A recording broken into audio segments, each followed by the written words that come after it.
Your mother must have cried when she had you. I thought, whoa, hang on. I said, hang on, put a lid on it, mate. Joe Bugner should have been celebrated as a British boxing legend.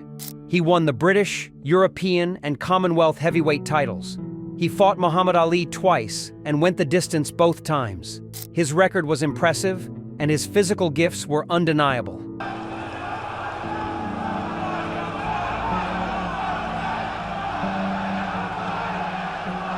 But instead of admiration, Bugner faced constant criticism and hatred throughout his career. Some fighters are loved by fans no matter what. Others work twice as hard and get half the respect. Joe Bugner fell into the second category.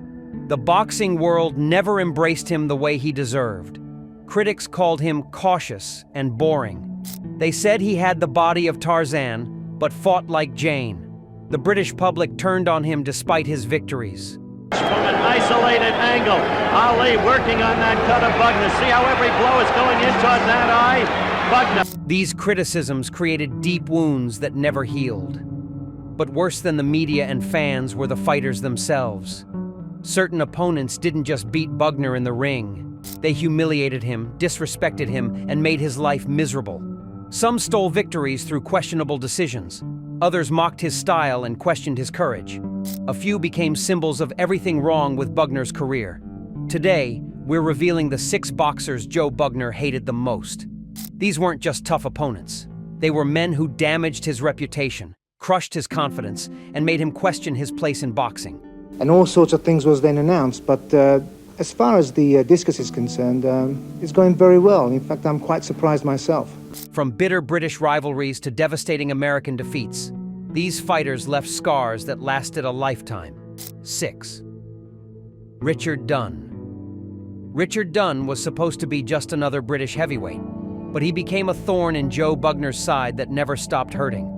Dunn constantly questioned Bugner's heart and toughness in interviews. European title would fight the big fella, Muhammad Ali, for the heavyweight championship of the world. That is a dream come true, isn't it, for anybody? He told reporters that Bugner had all the physical tools but lacked the warrior spirit. These comments infuriated Bugner because they echoed what critics already said. Dunn wasn't just another fighter talking trash. He was feeding the narrative that Bugner was soft. The British media loved Richard Dunn because he represented the working-class fighter. He came from Bradford, worked regular jobs, and fought with raw determination. Meanwhile, Bugner was seen as the pretty boy with the perfect physique who didn't get his hands dirty. The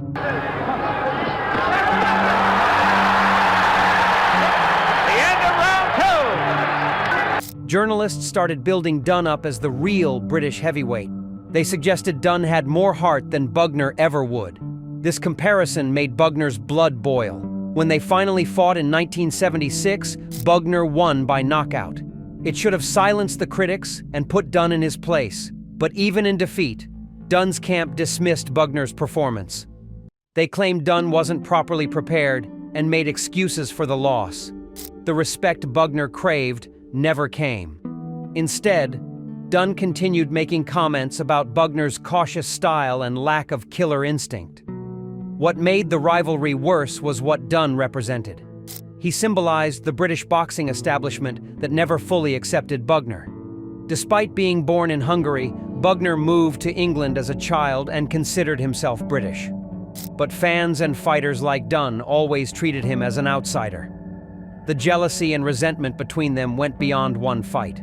It was about belonging, respect, and 2 men who could never see eye to eye. 5. Lyle. Lyle destroyed Joe Bugner's American dreams with one brutal night. Their 1976 fight was supposed to be Bugner's chance to prove himself as a world-class contender. With Ali in his rope-a-dope position. Lyle measuring him, trying to get into. Instead, Lyle knocked him out in the first round. It was devastating, humiliating, and career-damaging. Bugner had talked confidently before the fight about conquering America. Lyle made him look foolish in less than 3 minutes. The knockout wasn't just about losing, it was about how Lyle exposed Bugner's weaknesses for everyone to see. Lyle's raw power and aggressive style overwhelmed Bugner completely. All the criticism about Bugner being too defensive and cautious seemed proven correct. American boxing fans and media had questioned whether Bugner belonged at the elite level.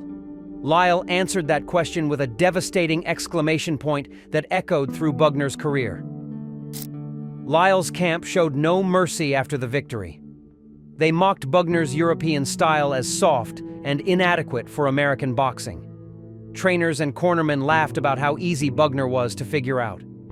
The American media jumped on the bandwagon, writing articles about how Bugner was just another overrated European fighter. The defeat reinforced every negative stereotype about him, and Lyle seemed to enjoy watching Bugner's reputation crumble. The timing of the loss made it even worse. Bugner covering up. Bugner needed a big win to establish himself in America and secure better opportunities. Instead, he suffered one of the most embarrassing defeats of his career.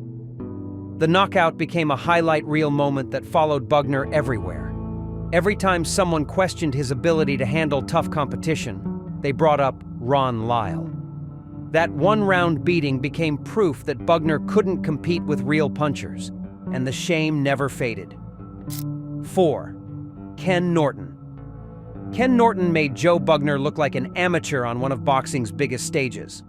Their 1972 fight was completely one-sided. Norton dominated every aspect of the bout with his physical strength and awkward style. Bugner had no answers for Norton's pressure and power. The decision was never in doubt. Norton won clearly, and Bugner left the ring knowing he had been thoroughly outclassed. What hurt most was how Norton's physicality overwhelmed everything Bugner tried. Bugner prided himself on his athletic build and conditioning. He stood 6'4" with a sculpted physique that impressed everyone. But Norton made all of that meaningless. His strength and relentless attack exposed Bugner's defensive style as inadequate against elite competition. Bugner felt like a child fighting a man, and millions watched it happen. Norton barely acknowledged Bugner as a worthy opponent before or after the fight. He treated the bout like a routine tune-up rather than a serious challenge. This dismissive attitude crushed Bugner's pride worse than the punches. Norton's camp made it clear they never saw Bugner as dangerous or threatening. To them, he was just another name on the record, someone to beat on the way to bigger fights. The Norton loss proved something Bugner didn't want to admit. He wasn't truly elite level despite his impressive record and titles. He could beat British and European fighters, but the top Americans were on a different level. The beating shattered Bugner's confidence in facing American competition. After Norton, Bugner knew deep down that he would always be viewed as second tier. That realization, delivered by Norton's fists, was something Bugner could never forgive or forget. 3. Jimmy Ellis. Jimmy Ellis gave Joe Bugner one of the most painful losses of his career. Their 1972 fight ended in a split decision for Ellis. Bugner believed he won clearly. He thought his boxing skills and ring generalship controlled the fight, but the judges saw it differently, and Bugner was convinced politics and corruption robbed him. The loss felt like pure injustice, and it haunted him for decades. Fighting in America as a foreigner, Bugner already felt disadvantaged. Ellis got favorable treatment from judges who seemed predetermined to give him the benefit of doubt. Every close round went to Ellis. Every questionable scoring decision favored the American.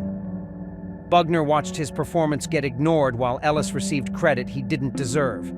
The frustration was unbearable, knowing skill wasn't enough to overcome bias. Ellis's team disrespected Bugner before and after the fight. They dismissed his European credentials and suggested he was just another foreigner looking for an American payday. After the decision, Ellis's corner celebrated like they had dominated, ignoring how close and controversial the fight was. Nobody from Ellis's camp acknowledged Bugner's performance or admitted the decision could have gone either way. The loss cost Bugner major opportunities and credibility at a crucial point in his career.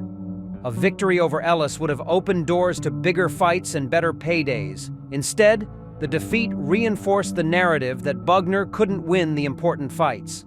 The Ellis robbery represented everything wrong with American boxing's treatment of foreign fighters. Bugner carried the bitterness of that night for the rest of his life, convinced he had been cheated out of victory by a corrupt system. 2. Muhammad Ali. Muhammad Ali tormented Joe Bugner like no other fighter. They fought twice, and both times Ali made Bugner's life miserable. The psychological warfare started long before they entered the ring. Ali mocked Bugner's European background and called him boring and unexciting. He made jokes about Bugner's cautious style and predicted easy victories. The taunts were relentless, creative, and humiliating. Ali turned Bugner into a punchline for millions of fans. Their first fight in 1973 was competitive, going the full distance. Bugner performed respectably, and some observers thought he won certain rounds. But Ali got the decision, and that was all anyone remembered. The media dismissed Bugner's performance, claiming Ali carried him and didn't take him seriously. Nobody gave Bugner credit for surviving 15 rounds with the greatest. Instead, they treated him like Ali's sparring partner who got a participation trophy. The mockery continued for years after their first fight. Ali brought up Bugner in interviews as an example of boring opponents. He said fighting Bugner was like watching paint dry. These insults reached Bugner no matter where he went. Boxing fans around the world heard Ali's jokes and adopted the same dismissive attitude. Bugner became known as the fighter Ali found so dull he almost fell asleep in the ring. Their 1975 rematch made everything worse. Ali defeated Bugner again, this time with even more showboating and disrespect. He clowned around, dropped his hands, and made Bugner look foolish. The humiliation was complete and public. For Bugner, Ali represented the ultimate frustration. He could never beat him, never earn his respect, and never escape his shadow. Ali's taunts defined Bugner's career more than his own accomplishments, creating a bitter hatred that consumed him. 1. Henry Cooper. Henry Cooper was the man Joe Bugner hated most in boxing. Cooper was a beloved British hero, the people's champion with a legendary left hook.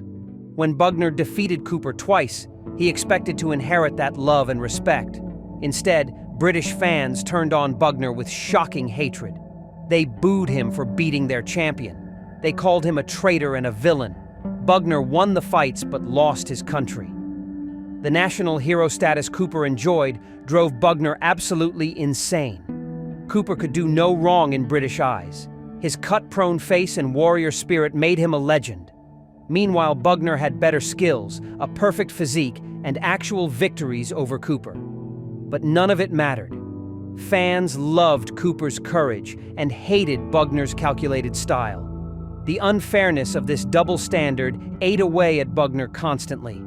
When Cooper retired after their second fight, his speech blamed Bugner for ending his career. He made it sound like Bugner had done something wrong by winning. The British media amplified this narrative, painting Bugner as the villain who destroyed their beloved hero. Death threats started coming to Bugner's home. The hatred became so intense that Bugner feared for his family's safety. The jealousy and bitterness consumed Bugner so completely that he eventually left England for Australia. Henry Cooper wasn't just a rival. He was the reason Bugner's entire career felt like a punishment instead of a celebration. Joe Bugner's career was overshadowed by rivalries that broke his spirit and reputation. These 6 fighters made his journey through boxing a painful struggle for respect he never received. Subscribe to our channel and turn on notifications for more untold boxing stories.